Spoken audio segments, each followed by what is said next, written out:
Hello, I'm Stephen Ryan. And I am Matthew Lucas. You are covered in pollen. Yes. Mr. Ryan, we'll get to that though. We do post every week, so if you want to know what the pollen is, do hit subscribe and follow our continuing adventures. Mr. Ryan, what are we beneath that's shedding pollen upon you? This is one of our iconic winter flowering shrubs, I think. Is it? It shows up in all sorts of things. So in a sense, we're not talking about something specifically rare. And it's not true, but it's not common. You don't see it, or do you? It did have its moments. Oh, okay. Yeah. It's one of those plants that was very popular back in the 50s and 60s, tended to disappear out of cultivation in Australia a fair bit when the native push came on in the 60s. It is now having something of a rebirth. A revival, a moment in the sun, except it's a shade lover. Yeah, well, it can go in nearly anything. What is it? Tell us. Tell us. It's a shrub from California and surrounding states, and it's called Garrya elliptica. I didn't know it was American. It was Californian. Yeah. Wow. Yeah, so it's a wonderful evergreen shrub, comes from a Mediterranean style climate, so is perfectly fine in other Mediterranean style climates like we have here.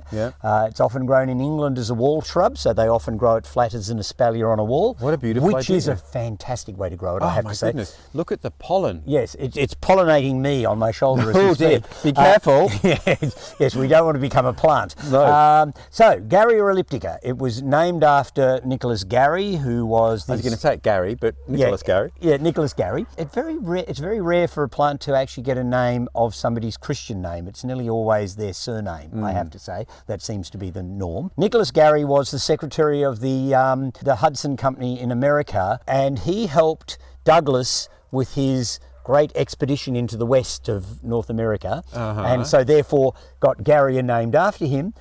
And it's now in the family Garryaceae. So he's even got a whole family named after him, albeit it only has Garrya in it. But anyhow.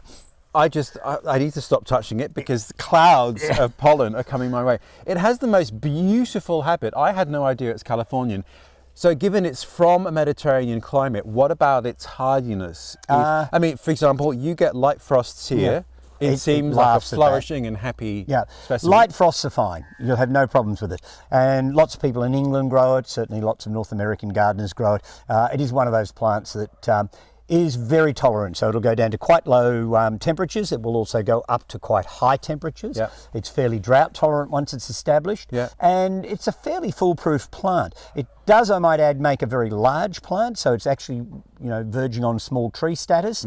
So if you have a small garden, espaliering is actually quite a good idea. You can also grow it as a standard, so it can be trained up and then standardized. And oops, look out, I just pollinated you. That's a different channel. Yes, so it's a really useful plant. It can be used as a cut flower. It lasts quite well in water. Because they are so elegant and pendulous. You will end up with lots of pollen on your Georgian bookcase though, I have to say. But it does make a good cut flower. It really does liven up the winter garden. And I might add, we need to make one comment about this style of flower. There are a number of plants that have flowers like this. They are in fact wind pollinated, and they're generally known as catkins.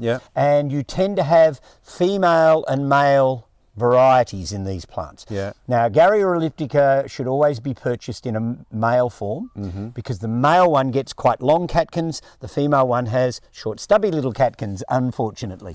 But most people will propagate them from cuttings, so your chances of getting a female one are almost zero in cultivation. There are other varieties available, and they can sometimes be superior for certain purposes. So let's have a look at one of them. Here's one you have handy. Here's something we prepared earlier. So what is this one? All right, this is a selected seedling that was found by a gardener, I believe, in a garden in England.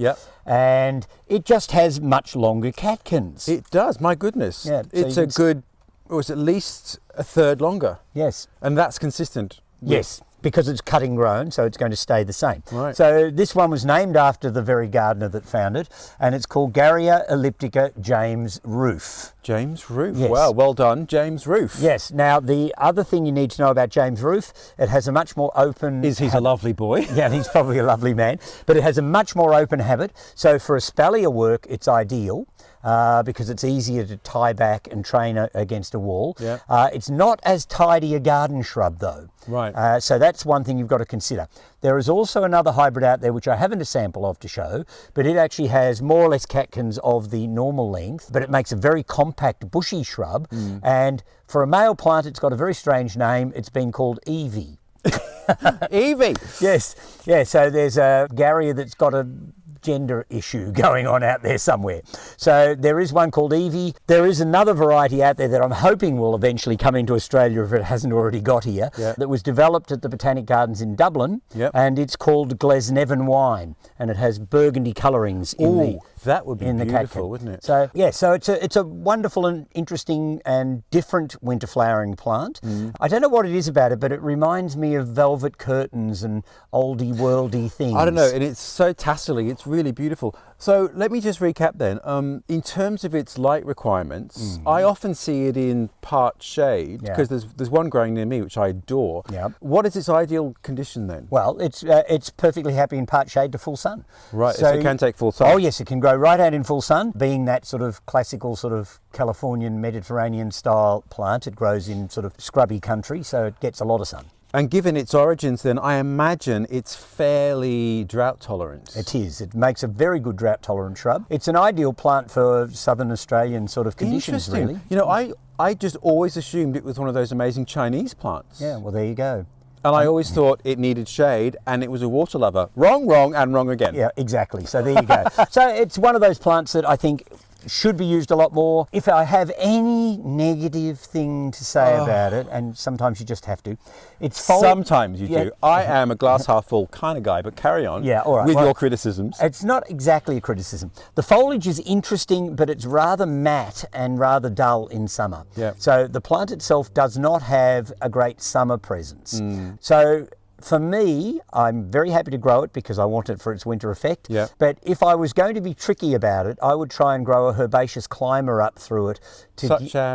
Such as some of the large flowered clematis that you can prune back in the winter, perennial sweet peas, the lathyrus could be grown up through it with their pink or white flowers on them. So there's a range of different plants you might want to just run up through it just to get better value out of the space. Because its foliage isn't overly attractive. Right, good to know. Well, there we are, Mr. Wright. Now I look like Orville Peck, that country singer who hides himself behind tassels.